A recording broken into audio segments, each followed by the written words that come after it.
Hello साथी हो, good morning, नमस्कार सबैलाई। आज पनि हाम्रो बिहानी पखबाट काम सुरु भइरहेछ। यहाँ हाम्रो भाइले हिजो यो बाँकी रहेको फोहोरहरूलाई चाहिँ फाल्दैछौँ। अब हामी भाइले यहाँनिर एक ठाउँ बनाइरहेछ। अब यो हामीले फोहोरहरू फालेर फेरि त्यो मेसिनले यो धुलोहरू उडाएर सफा गरेर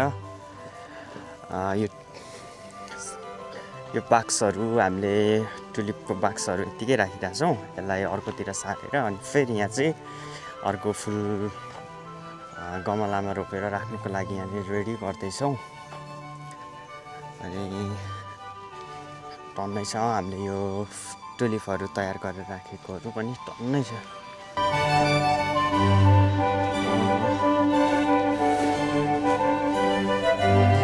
अब यो टुलिपलाई चाहिँ छोटोसँग ठिक्क ओसिलो न्यानो ठाउँमा राखेर एकदम शीतल छारी भएको ठाउँमा राखेर लगभग 5 महिना जस्तो, अबको 5 महिना जस्तो चाहिँ त्यसलाई भण्डारण गरिसकेपछि बाहिर निकालिन्छ। त्यस पछाडि 11 महिनातिर फेरि रोप्न सुरु हुन्छ। अनि 11 महिना, 2, 3, 4, 5, 2, 3, 4, त्यसपछि लगभग 5 महिना पछाडि नै चाहिँ फेरि फुल्न थाल्छ। यो चाहिँ धेरै फुल्दैन, 15 दिन हो फुल्ने। 15 दिनमा अब 1 महिनाको जम्मा मेला हुन्छ। 1 महिनाको मेलामा 15 दिन फुल्ने 2 खालको रोपे हुन्छ। 15 दिन एउटा फुल्छ भने 15 दिन चाहिँ अर्को फुल्छ। त्यसरी मिलाएर रोपिन्छ रोप्दाखेरि।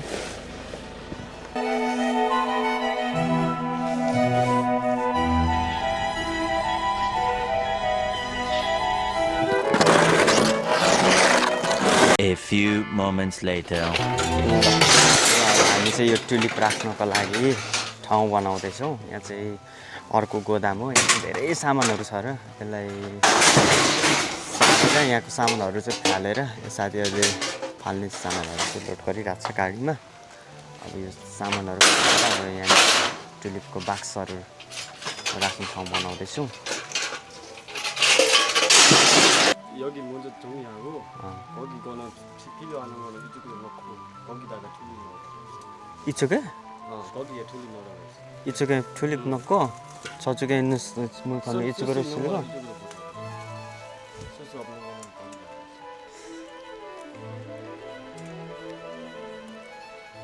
오케이.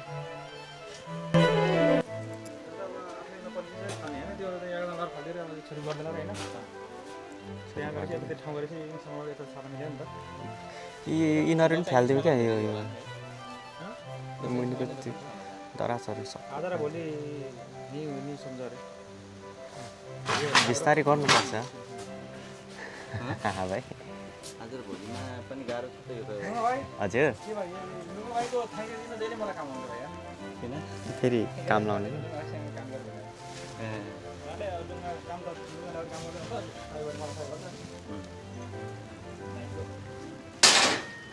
यो पङ्खाहरू त युज हुन्छ होला है?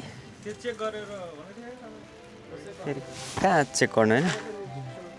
नत्र यो उता लगेर त्यो उमा राखिदिउँ, त्यो छ नि घर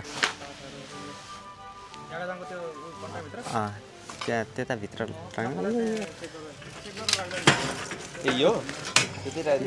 त्यतै राखेर कहिले चेक गरिराख्नु होइन? त्यता पछि चाहियो भने त्यताबाट।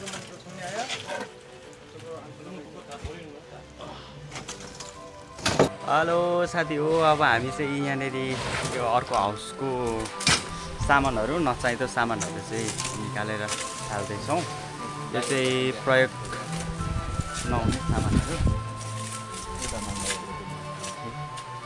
अनि यो चाहिँ अब हामी यहाँनिर सफा गरेर सबै अब टुलिपहरू राख्ने भनेर सफा गर्दैछौँ।